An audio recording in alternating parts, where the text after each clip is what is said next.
요한복음 10장 39절에서 42절 말씀 한 절씩 교도하겠습니다.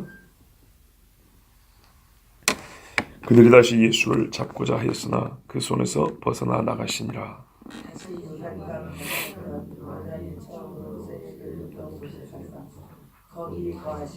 많은 사람이 왔다가 말하되 요한은 아무 표적도 행하지 아니하였으나 요한이 이 사람을 가리켜 말한 것은 다 참이라 하더라. 아멘. 지금 예수님이 사람들의 손에 잡히실 때가 아니었습니다. 요한복음에 보면 여러 차례 나오는데요. 하나님은 목조하신 일을 이루실 때 인물이 있고 사건이 있고 때가 있습니다. 예수님을 통하여 십자가의 죽으심으로 우리를 구원하시기 위해 때는 지금이 아니고 6월절입니다. 어느 해인가? 6월절입니다. 6월절 양이니까요. 그래서 우리 하나님은 예수님이 이들을 피하여 벗어날 수 있도록 하셨습니다. 누가 도와준 게 아니고 마술 쓴 게 아닙니다. 희한하게도 예수님을 잡으려고 했으나 손이 이렇게 뻗어지지 않는 아주 이상한 그 자기들을 제어하는 그 힘에 의해서 예수님을 붙잡지 못했습니다. 예수님은 우리가 시간을 좀 이렇게 뒤집어 보면 지난 초막절에 오셨습니다. 초막절기에 오셔가지고 그 사람들이 물 부을 때도 나를 믿는 자는 그 배에서 생수의 강이 흘러나오리라 이렇게 말씀하시고 나는 또 빛이라 이렇게 외치셨습니다. 그리고 지금 수전절이 지났습니다.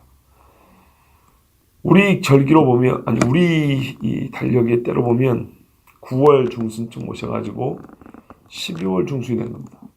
약 석 달 동안 지금 예루살렘에 계셨습니다. 석 달 동안 예수님은 예루살렘에 있는 사람들에게 어떤 의미에서는 마지막 말씀의 잔치를 주셨던 것입니다. 그리고 6월절 되면 엿새 전에 예루살렘에 올라오시죠. 그때는 예수님이 그때도 많은 말씀해 주셨지만 거의 그때는 결론이 난 상황이었고 대적하는 사람들이 예수님을 잡아 죽일 괴계를 꾸미는 때였습니다. 그래서 결국 예수님이 잡아 죽임을 당하는 때고요. 지금은 그들이 마음을 돌이킬 수 있는 마지막 참 복된 3개월 또는 한 100일쯤 되는 이런 시간이었습니다. 왜냐하면 수전절이 지난 다음에 예수님이 내려오셨기 때문에 얼추 우리 달력으로 계산하면 한 100일쯤 됩니다. 자, 이렇게 오랫동안 예수님이 예루살렘에 머무신 적은 전에 보지 못했던 것 같습니다.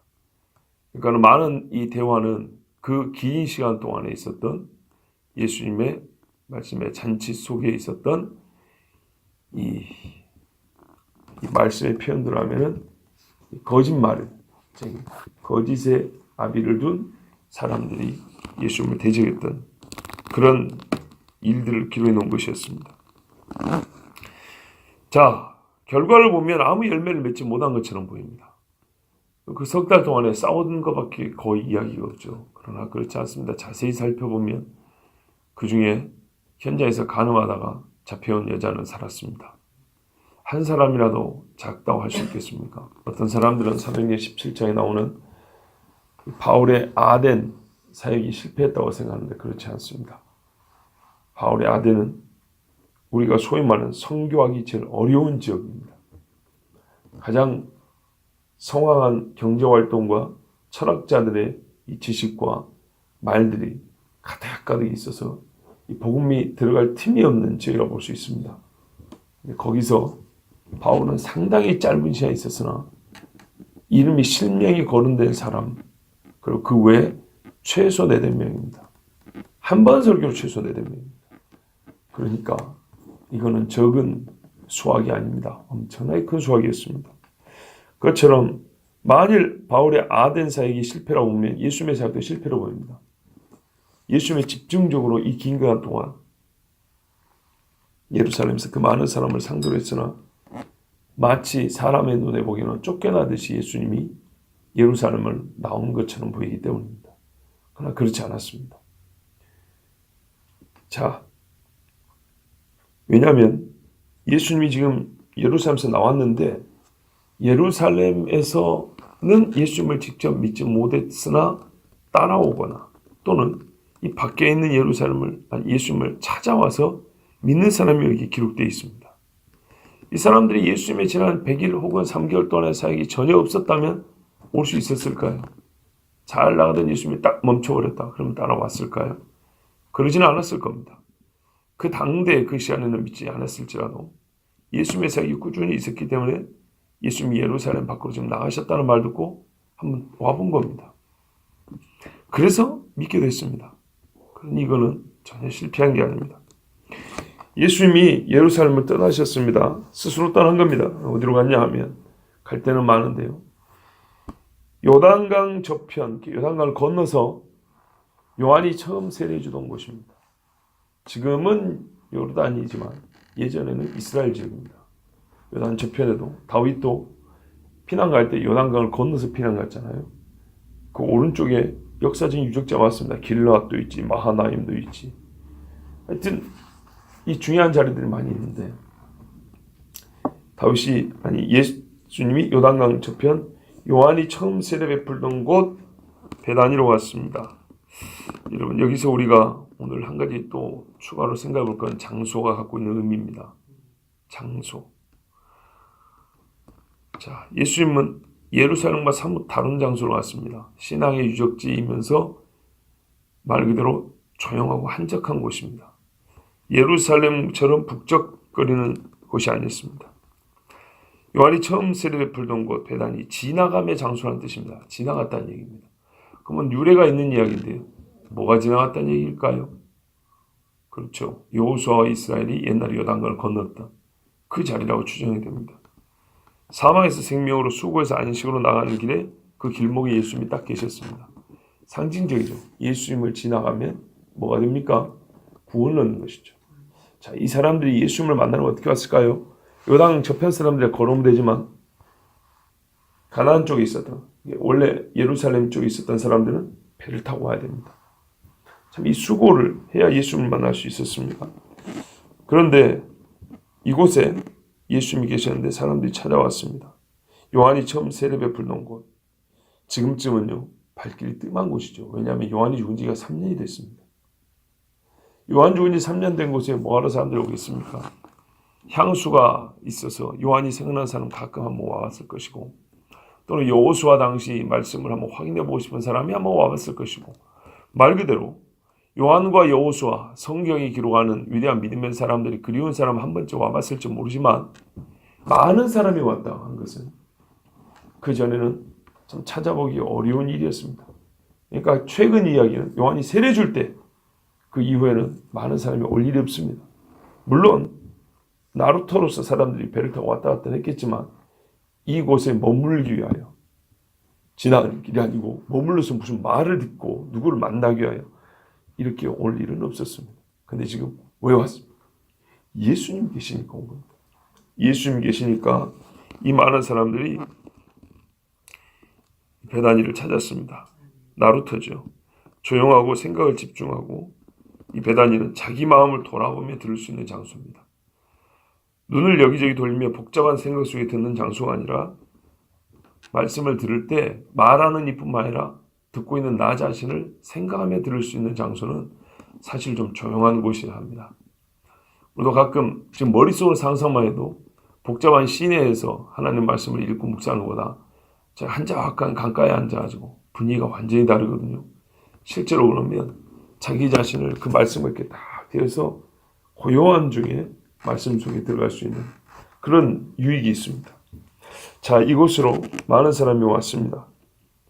많은 사람. 의외의 사건입니다.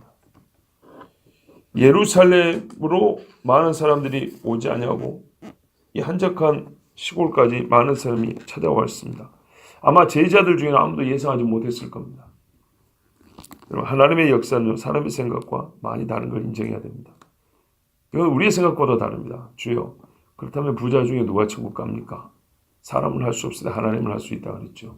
우리는 소위 부흥을 생각할 때 교회 입지 조건을 생각하고 교회 시설을 생각하고 또한 교회 규모나 편의성이나 유명한 목사나 또는 신앙인들 중에 유명한 연예인이나 좀 유명한 누가 있으면 도움이 될 거라고 생각합니다.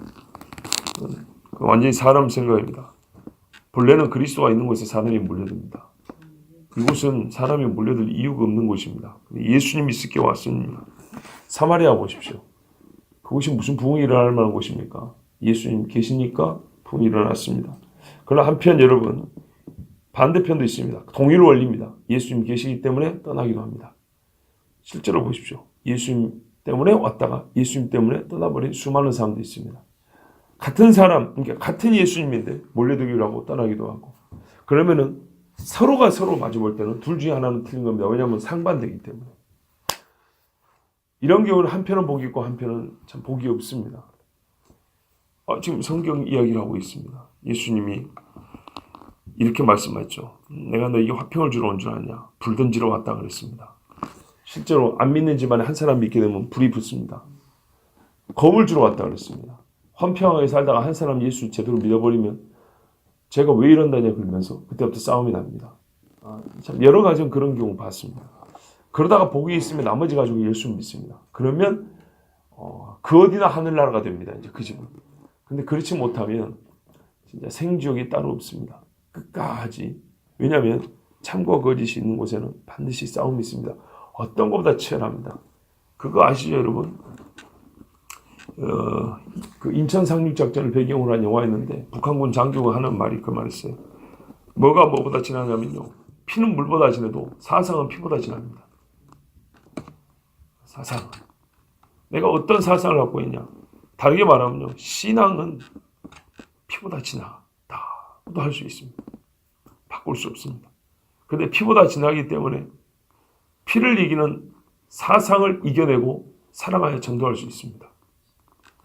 자, 예수님 때문에 사람들은 몰려들었고 예수님 때문에 예루살렘과 나사렛 같은 동네는 싸움이 일어나고 분노가 일어나고 그랬습니다.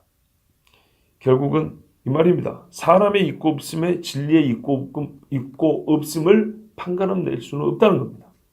진리가 있어도 사람이 없을 수 있고 진리가 있기 때문에 사람이 있기도 한다는 겁니다. 그러니까 사람이 맞냐 사람이 정리를 가고 진리냐 거짓이냐 이렇게 따지는 것은 진짜 어리석은 이야기죠. 왜요? 지옥이 천국보다 사람이 더 많거든요. 수의 문제가 아닙니다. 요나단과 그의 부하 두 사람이 블레셋 진영에 가서 둘이서 휘젓고 다녔습니다. 다윗 한 사람 또는 다윗의 용사를 보세요. 어떤 사람은 한 사람이 800명을 상대했습니다. 요나단도 그랬죠. 전쟁의 승패는 사람의 많고 적음에 달려있지 아니하다 그랬습니다. 자, 그것처럼 이곳에는 수많은 사람이 몰려들었습니다. 본래는 없던 곳인데 예수님이 계시기 때문에 몰려든 겁니다. 또 수많은 사람이 하나님을 섬기다고 했던 예루살렘에서는 예수님 때문에 싸움이 일어났습니다. 나사렛이라는 이 평화로운 시골 동네는 예수님 때문에 자기 출신인데도 불구하고 예수님 때문에 아주 분란이 일어났습니다. 이 양편이 있다는 것입니다. 자, 요한은 아무 표적도 행하지 않았습니다. 그러나 요한이 이 사람을 가르쳐 말한 것은 다 참이라고 몰려든 모든 사람들은 얘기했습니다. 여기서 참 몇 가지 중요한 이야기였는데 크게 두 가지를 우리가 뽑아보면 첫 번째는 요한은 표적을 행하지 않고 말만 했다는 겁니다. 요한은 예전의 선지자들은 기적을 보여주면서 하나님의 능력을 나타내는 자들이 더러 있었다면 요한은 그것을 행하는 자가 아니고 예수님의 길을 예비하는 자로서 하나님의 말씀을 전해서 예수님을 증거하는 것이 요한의 사역이었습니다. 그리고 그는 말해야 할 바를 다 말했습니다. 사도들이 감옥에 갇혔을 때 천사가 와서 베드로 깨우면서 그러죠. 너에게 보여준 생명의 복음을 가서 다 전하라고 그러잖아요. 요한은 우리 기록은 얼마 안 돼 있지만은 예수님에 관한 이야기 다 했습니다. 예수님에 관해 처음부터 마지막까지 다 말했고요. 그의 사역의 처음부터 끝까지를 다 채워서 예수님 이야기했습니다. 그는 솔직히 말해서 예수님의 기적을 직접 본 적은 없습니다. 그리고 예수님이 십자가 달려 죽은 걸 본 적도 없고 부활을 본 적도 없습니다. 시간적으로 볼 때 부활과 십자가 부활은 요한에서 멉니다. 적어도 3년 이상의 시간이 남았습니다. 그의 인생 30년 남짓 인생을 생각하면 정말 먼 이야기입니다. 그런데 요한은 보지 않고 믿는 자였습니다.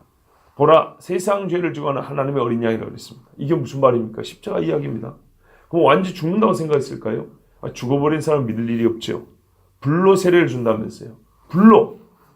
이거는 성령의 강림을 생각하지 않고는 할 수가 없는 말이죠. 요한은 십자가의 죽음을 본 적도 없고 부활도 성령 강림도 경험치 않았으나 진짜 보지 않고 믿어서 그는 예수님의 나중 이야기까지 말하는 자였습니다. 그런데 우리가 예수님이 곧 오실 때가 다 됐는데 어떻게 예수님 오신다는 이야기를 안 할 수가 있을까요? 요한에게 십자가와 부활한 것은 굉장히 먼 사건입니다. 세례 요한에게는. 오히려 자기 당대에 나타났으면 싶었을 겁니다. 그래서 오죽했으면 죽은 자가 살아나고 병든 자가 일으켜진다는 걸 알면서도 사람을 보내서 우리가 기다릴 자가 당신이 맞습니까? 또 물어봤습니다. 그런데 예수님이 똑같이 얘기해 줬죠. 대신에 이사야 말씀을 가지고 그 사건과 이사야를 붙여서 대답해 줬습니다. 그러니 알아먹었습니다. 근데 만약에 오히려 요한 당시에 예수님이 십자가에 죽어버리셨다면 요한은 더 훨씬 믿었을 겁니다. 사람들은 믿기 어려운 일이지만 요한은 그것을 오히려 더 믿었을 겁니다. 요한에게 있어서는 십자가 좀 빨리 있었어야 되는 거예요. 믿으려면. 자기가 말한 게 그거니까요. 회개의 세례 아닙니까? 그러니까 사람들이 회개하면 용서받고 구원받을 수 있는 그분이 메시아야 할 일이라. 그분이 바로 메시아란 말이죠. 그러니까 그 결정적 사건을 눈에 봤으면 싶었는데 자기 생전은 그걸 안 하신단 말이에요. 막 사람한테 쫓겨다니기하고 막 여기는 얻어먹고 돌 맞아. 이러니까 요한은 한때 흔들렸어요. 세례 요한 맞아. 그러나 요한은 자기가 보지 못한 일, 보고 싶었으나 보지 못한 일을 끝까지 믿고 예수님을 증거하고 죽었습니다. 여러분, 우리 세대에 차라리 빨리 왔으면 좋겠죠. 빨리 증거 나타나면 좋겠죠. 그런데요, 감사하게도 우리는 지금 이미 증거 나타나고 있는 그런 때를 살고 있습니다. 시간적으로 매우 가깝습니다. 세례 요한을 본받는다면 그래서 더욱 예수님은 다시 오신다는 이야기를 해야만 합니다. 예수님을 가리켜 말한 것은 다 참이었습니다. 모든 말이 다 진실해야 되지만 예수님에 관한 말은 절대적으로 진실해야 됩니다. 그렇지 않으면 이거는 예수님을 대적하는 자를 기쁘게 하는 겁니다. 지금 마귀를 기쁘게 하는 것입니다.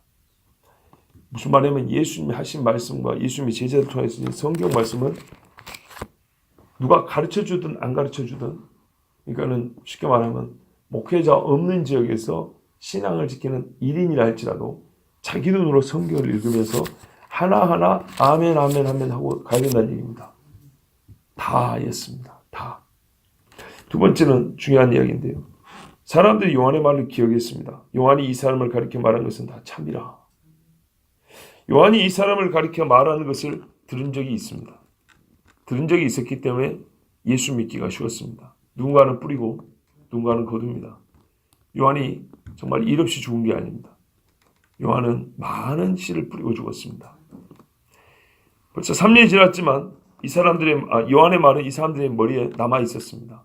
그래서 지금 눈앞에 보이는 예수님과 확인해 볼 수 있었습니다. 주님 다시 오실 때 이야기도 한번 보십시오. 확인을 해보십시오. 요한이 말한 말이 사실이었음을 인정하였습니다. 이들은 양심이 깨끗했습니다. 수많은 유대인들은 인정하고 싶지 않았다는 걸 여러분 아셔야 됩니다.